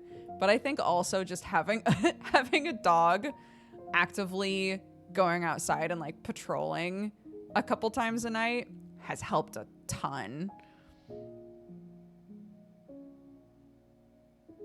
Because foxes are smart, and they're like, I don't want to fight that big white thing. Like, I don't want to deal with that. Like, chickens, sure. This is above my pay grade. I know foxes are active during winter. Believe me. But typically, they will find a place where they can reliably get food.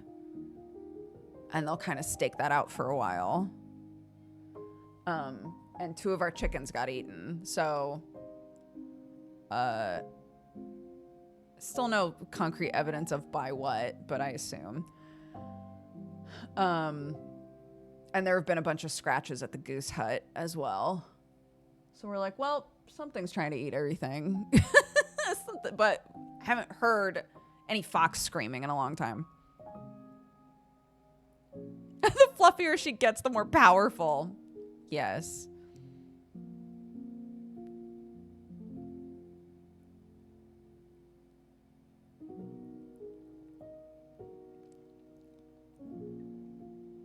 Trying to mess with Crumble, I know. Wild. Messing with the wrong bird.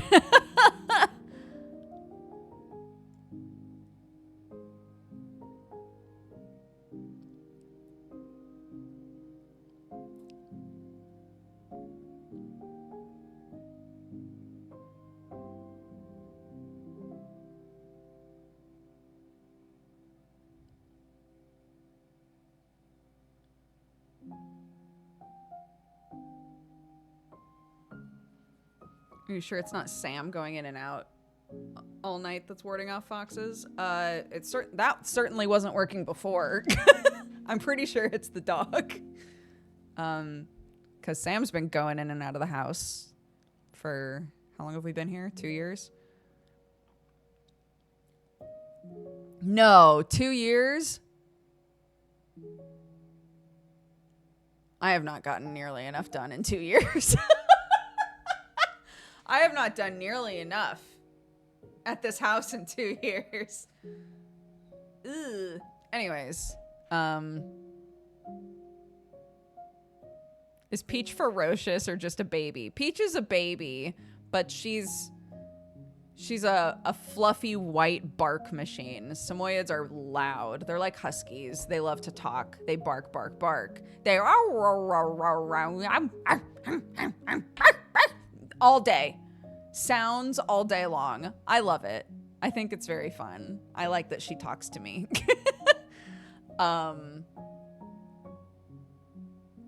I think probably a lot of other animals might be like, ooh, you know.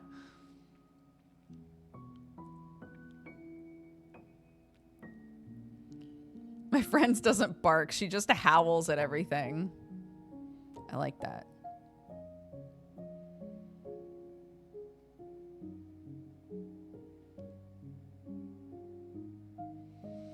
Yeah, she big. She cute. She's a big, cute girl. I love her.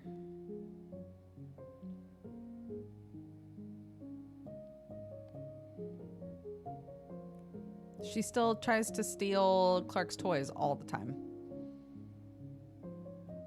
So if we can nip that in the bud, that would be great. If we could start dealing with that.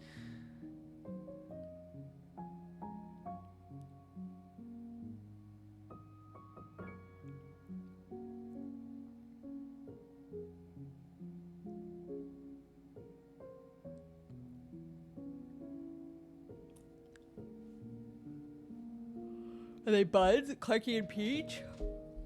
Yeah.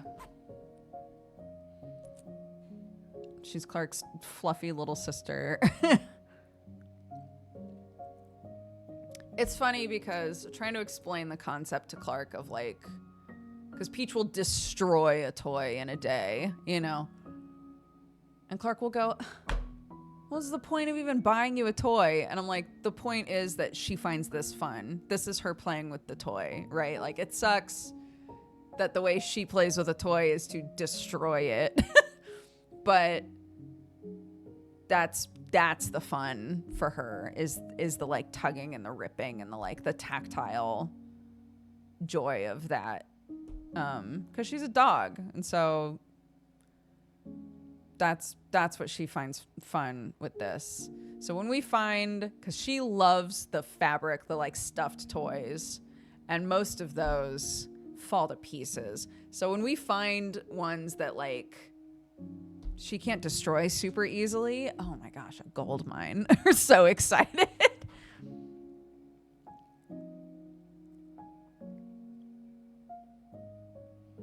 It's crazy how effective they are at destroying toys. It is. Yeah. They're really good at it. They're really good at it.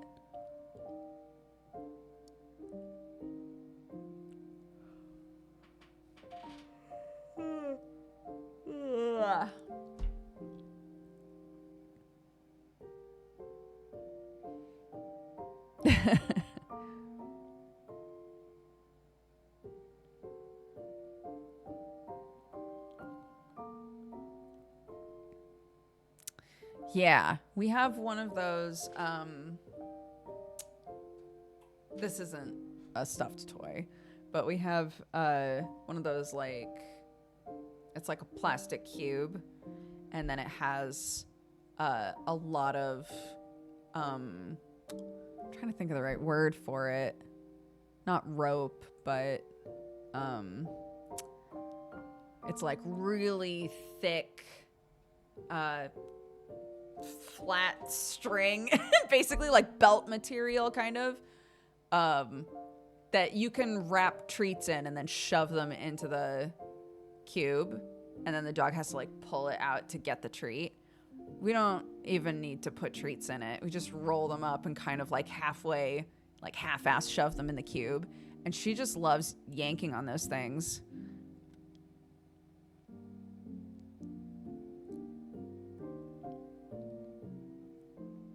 When Peach was first like this last week when she started limping around. I put on dog walk videos. There's like videos that people make for dogs, but like they could totally work for anybody. And it's literally just like dogs walking through, like going on like, 4K video walks through like beautiful woodlands. It was one of the recommendations for something to like occupy your dog. I don't think she gave a shit, but I was like, this is so relaxing. It's like, wow, I feel so enriched. I feel like a GoPro attached to the dog would be a better experience for the dog, but just like these videos are clearly the human in the situation walking around with a really nice camera, and then their dog's sort of like running around in the woods in front of them, which is great for a human. But I feel like if you had footage that was like dog POV, that would be the good shit, right? That would be the shit that would make your dog be like, oh my God, it's like I'm there. An ad, disgusting. It's fine. We're at the 2-hour mark, aren't we? I tried. Wow, that was really ineffective. Wait, let me try that again. I don't even remember what I said. Yeah, I got it. Tell everybody when people come back from the ads, tell them that I crushed that. Oh no, they can see a tiny version, can't they? They saw me fuck that up the first time. It's fine. It's whatever. Let me, while people are in ad jail, let me see who we're gonna raid. Let me see who we're gonna raid. Let me see who we're going to raid.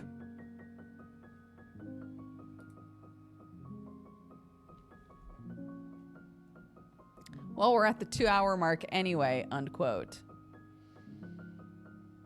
Nice.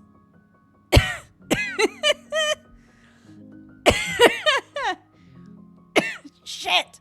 Shut up, dude.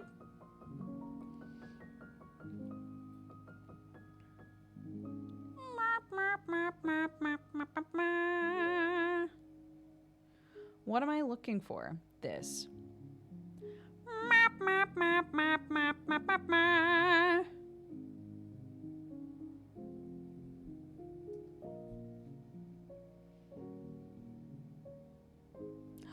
finally got my raid redemption. Well, raid leader's open. If you want to grab it. It's wide open. It's ready.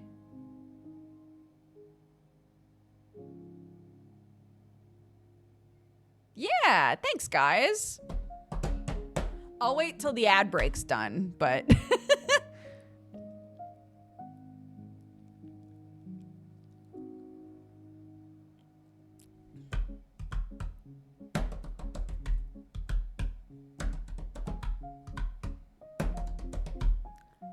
10 seconds left. 10, 9, 8, 7, 6, 5, 4, 3, 2, 1. Ad break ended. Your community is back. Welcome, everybody. I was just gonna say,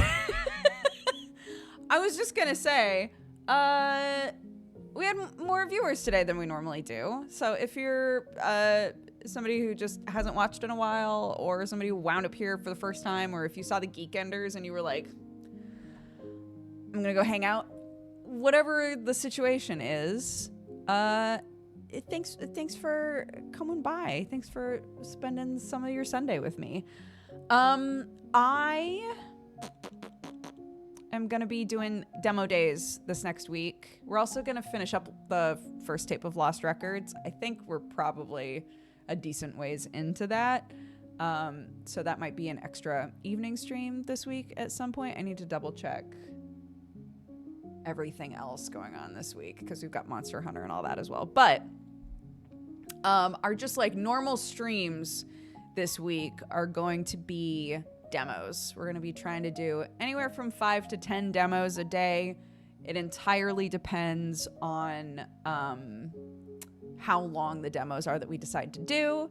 But again, if you would like to suggest a demo, if there's a game that you would really love for us to play next week, check out our Discord. We have a forum on there. There's a link to it in our gaming channel, but there's a forum where people can post games to suggest demos, and I would love some suggestions. We're gonna do as many as we can while giving them an honest try. Joe used to, I don't know if he still does it, but Joe used to do a crazy thing where he had like a hard cutoff. It would be like, I'm going to play this game for this amount of time. And whatever we manage to do in that amount of time of the demo, that's it. That's just what we see. Which I think is so funny. But that would drive me crazy. I'd be like, wait, but wait a minute.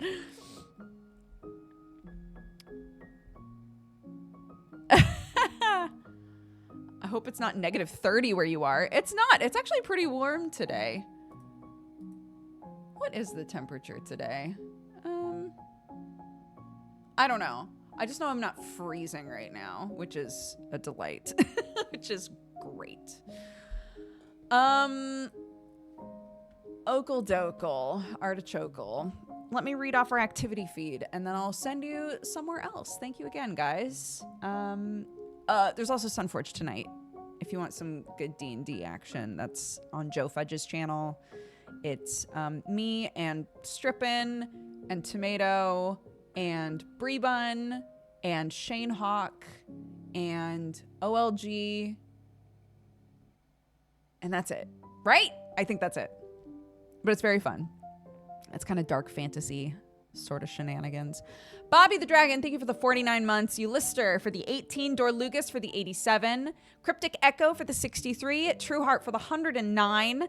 Jazz Jackrabbit for the 104. Sunrissa for the 44. Royal Milk for the 11. Catus Magus for the 5 years. Happy anniversary. Thank you so much for the support. Rough Sketch for the 54. Asher Lee for the 102. Grated Juice for the 27. Jun Coffee for the 53. Citro for the 111. Thank you guys so much. I appreciate it very, very much. Where am I sending you? I'm so sorry. I did this to myself. I was going to send you to Seanot Bush. He's a sculptor, and he's lovely. SCH. I always have to check this. SCH. Boop. Go say hi. Spread love and joy. Take care of yourselves. I'll see you tonight, or I'll see you tomorrow, or whenever you want to come hang out again. I do an on-can stream like this every Sunday. So if that's more your vibe, I'll see you next Sunday. Otherwise, whatever works for you, dude. Take care. See you next time. Bye.